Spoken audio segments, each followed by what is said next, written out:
Now in the lair, the group face off with a rat ogre. An ally comes to the party's rescue, and Otis goes for a ride.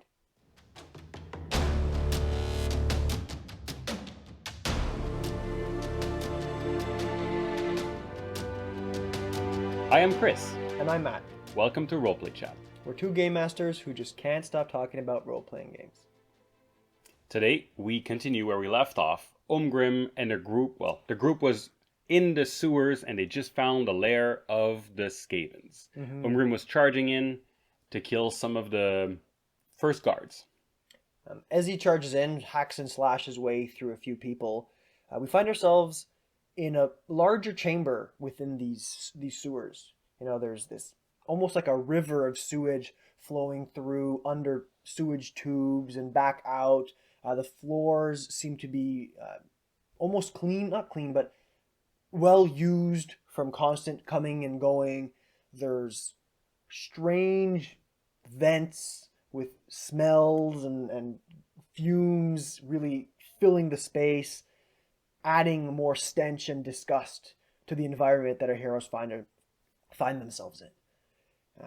Umgrim is hacking and slashing his way through these Skavens, and with this distraction, Otis decides he's going to try and sneak around to the back. He finds a little hallway, works his way through it, and in this dark alley, he sets up, waiting for someone to retreat. Umgrim hears, after killing multiple smaller Skaven, he hears a roar coming from the end of the hall. Umgrim, being the slayer that he is, expect a worthy adversary. So he charges in again, slashing as he makes his way towards a little space where he can smell the even more potent, I don't know, like gas, fumes coming from, it's the sewers, so we can expect what it's coming from. But he makes his way forward nonetheless. And that's when behind him, I think it was, who was it with the lantern? So Randall, Randall. who, Randall is obviously, he wants to help Umgrim out. He sees his friend hacking and slashing and he needs some backup. So he kind of runs in, lighting the way with his lantern. Yeah, Umgrim has dark vision, but Randall doesn't. So he charges in, holding his lantern in front of him, and enters this second chamber where the fumes are thick. And as he comes in there, boom! A large explosion. Big explosion affecting Randall, but also Umgrim. And getting inside the room, Umgrim noticed two other Skaven that were making their way to the end of the room, to what seemed like a ledge. And these two just like were pushed outside of the room and fell, and that's when the Umgrim could hear like the battle, like and some scratching. Yeah, it was some nasty stuff. It sounded to Umgrim's ears like a worthy opponent. Yeah. So Umgrim, always hasty to find someone worth killing, charges towards the sound.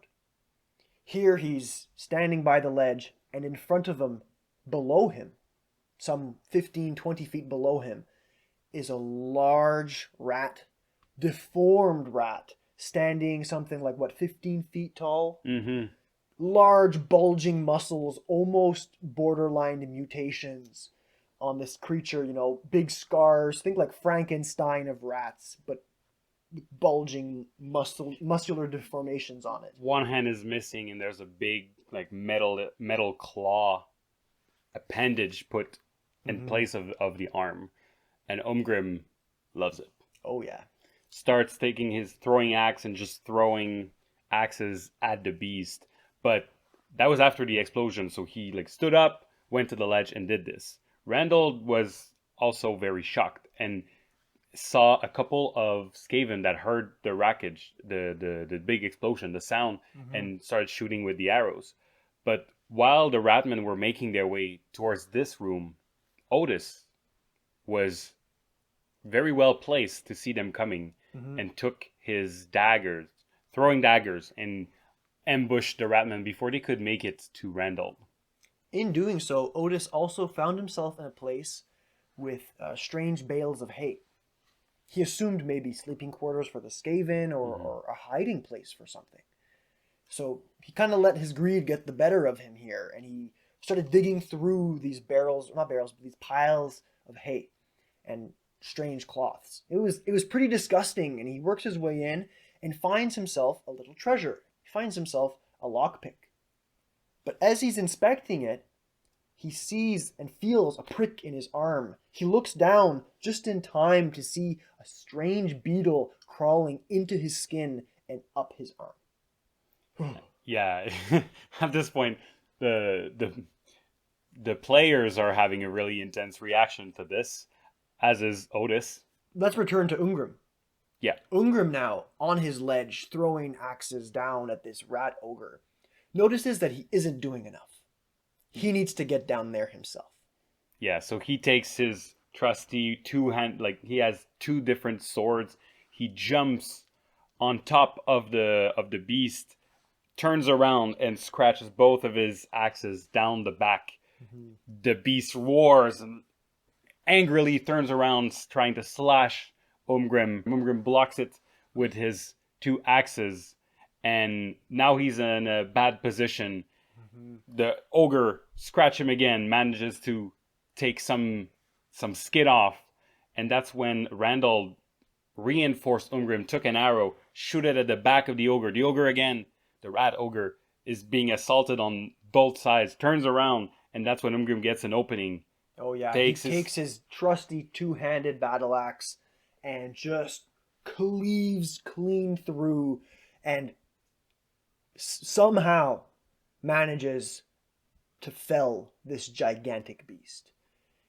Luckily for him, because he was in this tight quarters. There was not a lot of space for him, and actually, in killing the beast, he now realizes that he's in a pit with no other way out.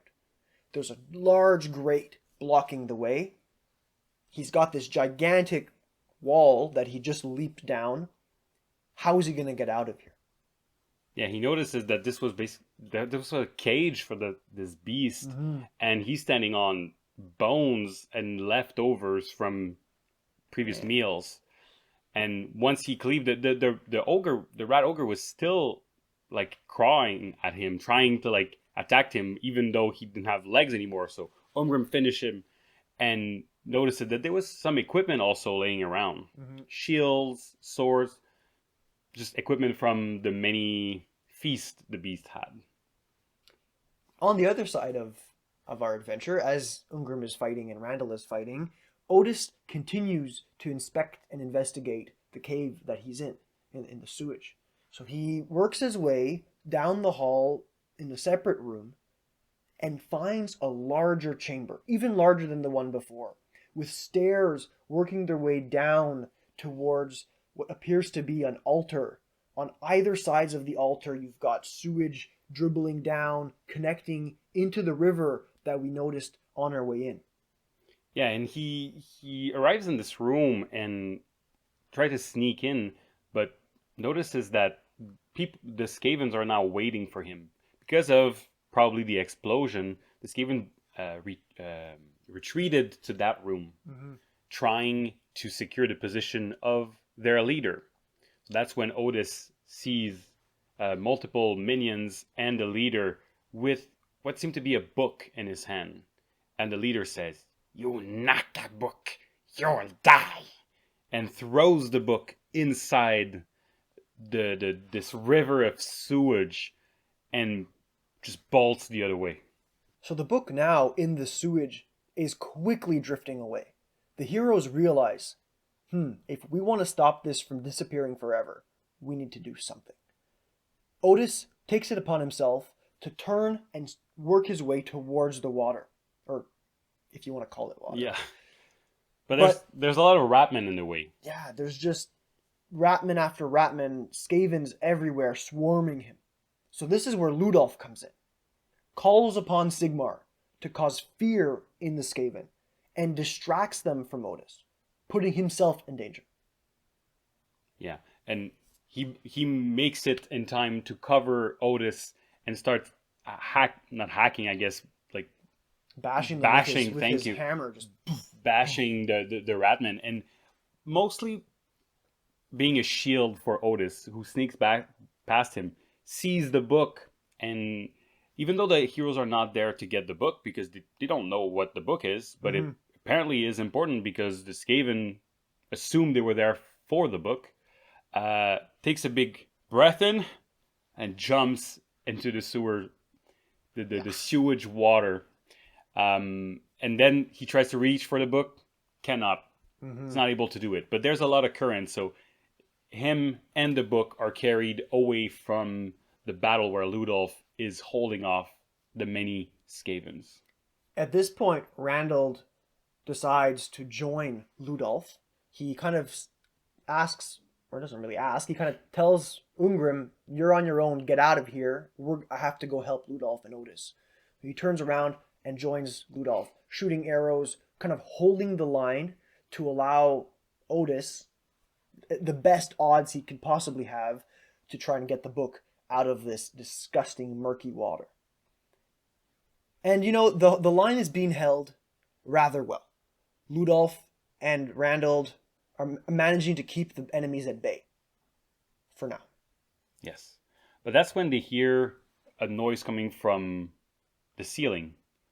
The grate is being moved, and multiple Ratmen enter the central room where many heroes are standing. Some of them hurt themselves, but are still able to fight and start attacking the heroes that are behind the main line. Ludolf is not close enough to protect the friends, all the allies. Yeah. So Randall, who's really good at range, now is being almost ambushed. Umgrim is stuck, so the main two frontliners are not there, and the other ones are getting attacked. But just in the nick of time, as if someone knew that they needed help, down comes a light blue or dark blue light.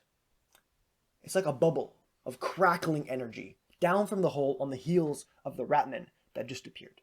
Within the bubble is an individual, a gentleman, dressed in blue robes with jewelry, but it's hard to see who's inside. And with a crack and a bang, out of the bubble comes bolts of lightning, felling 1, 2, 3 Ratmen at once. The heroes maybe are being helped or saved by someone, but who? Yeah, and as the Ratmen are falling in front of the heroes, the bubble dissipates, and that's when you get more details. A high collar, a big ornament, and the face is very familiar, and they realize, wait, this looks a lot like Diedrich. Wait, this is Diedrich. What's happening? Diedrich is a wizard, a blue wizard? And they're shocked. They don't know what to think. But there's no time to ask questions. No time for what's happening. Just like, okay, let's go with it.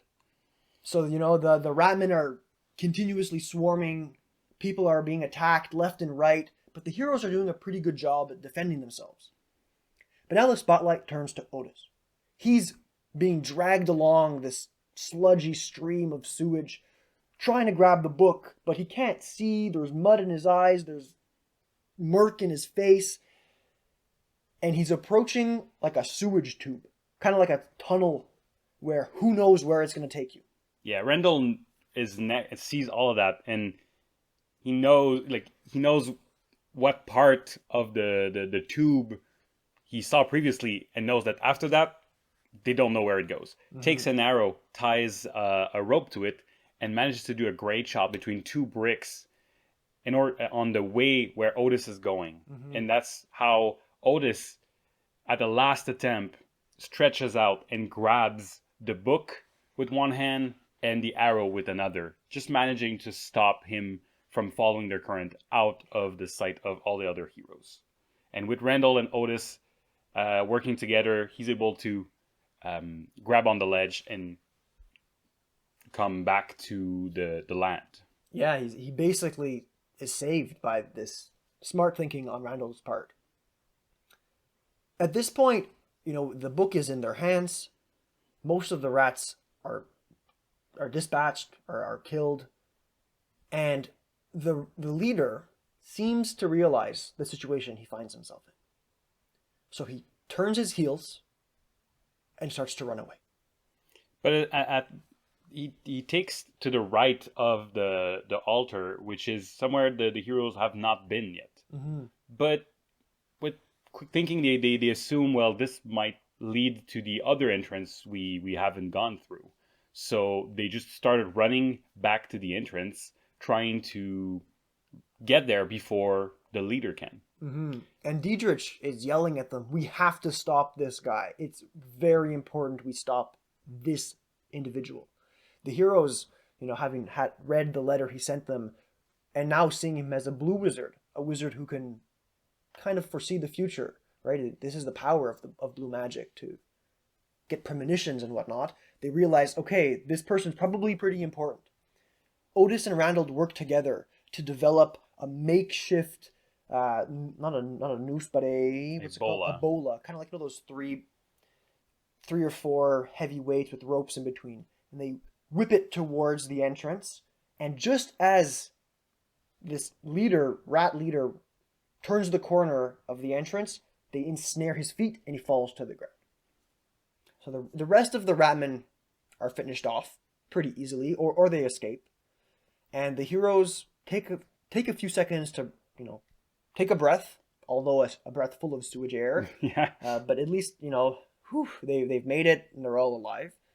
Now that the leader has been ensnared, they get there, wrestle him a little bit, but tie him with a rope. He's been secured.